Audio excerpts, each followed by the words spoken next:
স্বপ্ন পূরণের তত্ত্ব বারবার উঠে আসছে আলোচনা চর্চায়। কাঙ্ক্ষিত স্বপ্ন ছুঁতে কি করা উচিত, সেই টোটকায় এবার বাতলে দিলেন মীনাক্ষী মুখার্জি।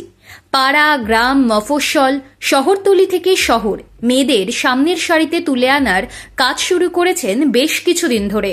মেয়েদের ব্রিগেড শুরু হয়েছে, তা বেশ সাড়াও ফেলেছে। মীনাক্ষী নিজেই মেয়েদের ব্রিগেডের মুখ। এবার সেই মেয়েদের দিয়েই কাঁটা তুলতে চাইছেন সিপিআইএমের জনপ্রিয় নেত্রী। সম্ভাবনার নিরিখে বাংলার 294টি আসনকে ভাগ করেছে আলিমুদ্দিন। প্রবল সম্ভাবনাময় আসনগুলির দায়িত্বেও রয়েছেন মীনাক্ষী। সেখানে কোন ছকে প্রচার চালানো হবে, পোস্টার থেকে ভাষণ, লিফলেট থেকে স্থানীয় ইস্যু, সবেতেই নজর রয়েছে তাঁর। কিন্তু বুথ আগলাতে না পারলে যে বিধানসভা নির্বাচনে সাফল্য আসবে না, তা খুব ভালো করেই জানেন মীনাক্ষী।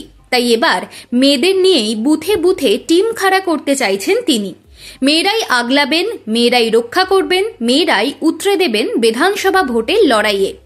তৃণমূল এবং বিজেপির বিরুদ্ধে সেই যুদ্ধে সামনে থেকে নেতৃত্ব দেবেন খোদ মীনাক্ষী। বাংলাকে যদি বাঁচাতে হয়, নিজের পরিবার, নিজের সমাজ, নিজের বুথকে বাঁচাতে হবে। মেয়েদের কোমর বেঁধে দাঁড়াতে হবে। খড়দহে এক বিরাট মহিলা সমাবেশে এই আহ্বানই জানিয়েছেন নেতৃবৃন্দ। সমাবেশে গণ আন্দোলনের নেত্রী মীনাক্ষী মুখার্জি বলেন, স্বাস্থ্য, মেধা, মেহনত, অধিকার বাঁচাতে বাংলা বাঁচাও যাত্রায় সকলকে রাস্তায় নামতে হবে। রাজনৈতিক আনুগত্য না থাকলে মানুষের কোনো নিশ্চয়তা থাকবে না। এটা কি সরকার চলছে?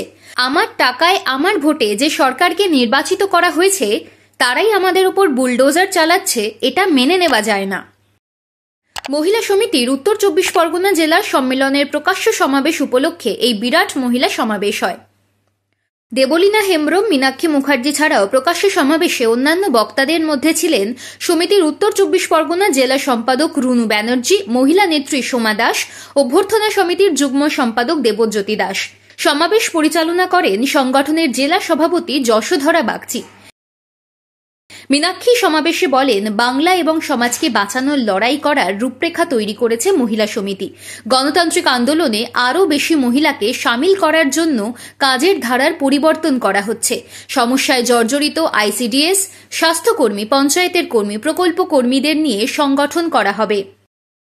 নিজেদের নামটা কাজে রাখার জন্য মাইক্রোফিন্যান্সের ঋণ নিয়ে এবং নিজের টাকা নিয়ে সেন্টার চালাতে হচ্ছে আইসিডিএস কর্মীদের। কাজের ধারার পরিবর্তন করে মহিলা সমিতি তাঁদের পাশে থেকে রাস্তার লড়াই করবে। বিজেপি বাংলায় তৃণমূলকে সমস্যায় ফেলবে, একথা বলে যাদের বিভ্রান্ত করা হয়েছিল তাদের উদ্দেশ্যে মীনাক্ষীর বার্তা, দিল্লিতে বসে থাকা বিজেপিকে জবাব দিতে হবে। 100 দিনের কাজের দুর্নীতি ধরার জন্য এত টিম এলো, পঞ্চায়েত গেল, দুর্নীতিবাজদের বিরুদ্ধে একটাও মামলা হলো না কেন? একটা কোনো সঙ্গত বিচার করেছে বিজেপি? তার যুক্তি, তামান্নার মা, সুদীপ্তর দিদি আপনাদের লড়াইটা করে দিতে পারবে না। আপনাদের নিজেদের লড়াই নিজেদেরই করতে হবে।